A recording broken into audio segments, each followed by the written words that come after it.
ఎన్నో రకాల లవ్ స్టోరీలు చూశాను కానీ ఇలాంటి లవ్ స్టోరీ చూడడం మాత్రం ఇదే ఫస్ట్ టైం. అసలు చాలా డిఫరెంట్గా తీసుకెళ్లారు.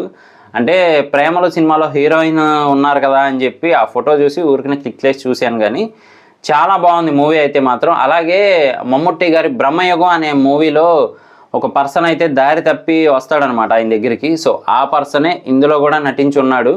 ఫస్ట్ అంతా కూడా అతనే హీరోగా చూపిస్తారు, తర్వాత మళ్ళీ హీరో అనేది చేంజ్ అవుతుంది అనమాట. అంటే ఆ క్యారెక్టరైజేషన్ అలా తీసుకెళ్లారని చెప్పొచ్చు. చాలా బాగుంది మూవీ.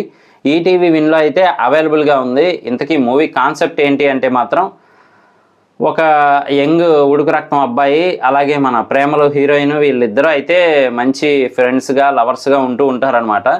కాకపోతే ఆ అబ్బాయి వాళ్ళ మదరు అంతా బాగానే ఉంటుంది, కాకపోతే అనుకోకుండా చనిపోవడం జరుగుతుంది.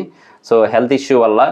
అలాగే వాళ్ళ ఫాదర్కి ఏమో అంతకుముందు కాలేజ్ టైంలో ఉన్న గర్ల్ ఫ్రెండ్ అయితే కొన్ని సంవత్సరాల తర్వాత అయితే మళ్ళీ కలవడం జరుగుతుందనమాట.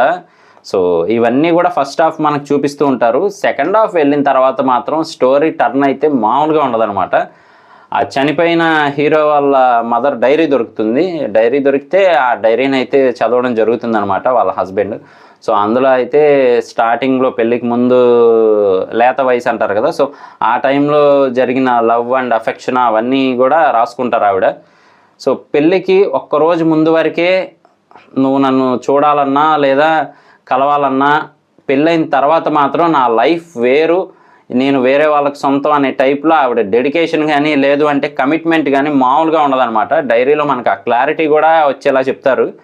సో అది నెక్స్ట్ లెవెల్ అసలు. అంటే అమ్మాయిలు కరెక్ట్గా ఇలా ఉండాలి అనే టైప్లో కూడా చూపిస్తారనమాట. అంటే అంతకుముందు తెలిసి తెలియక ఎంత లవ్ చేసినా ఏం జరిగినా కానీ ఒక్కసారి పెళ్ళైన తర్వాత మాత్రం అంతా హస్బెండే అనే టైప్లో బాగా చూపించారని చెప్పొచ్చు మూవీ అయితే మాత్రం. అలాగే ఇక్కడ ట్విస్ట్ ఏంటి అంటే మాత్రం ఆవిడ చనిపోయిన తర్వాత ఆవిడ సమాధి దగ్గర కనీసం ఒక రోజా పువ్వు ఉంచి వెళ్ళిపో, అంతే, నువ్వు నాకేం చెయ్యొద్దు అని చెప్పి డైరీలో రాసుకొని ఉంటారనమాట. అంటే పెళ్ళికి ముందు లవ్ చేసిన అబ్బాయిని. సో కొడుకు అలాగే వాళ్ళ హస్బెండ్, అంటే ఎవరైతే చనిపోయారో హీరో వాళ్ళ మదరు, వాళ్ళ హస్బెండ్ అంటే హీరో వాళ్ళ ఫాదర్ అనమాట, వీళ్ళిద్దరూ కలిసి అతన్ని వెతకడానికి అయితే వెళ్తారు. అది మామూలుగా ఉండదు అసలు. ఫన్ అనేది ఎక్కడ మిస్ అవ్వకుండా బాగా క్యారీ చేశారని చెప్పొచ్చు. చిన్న చిన్న డైలాగ్సే కానీ ఫన్ కూడా బాగా క్రియేట్ చేశారు.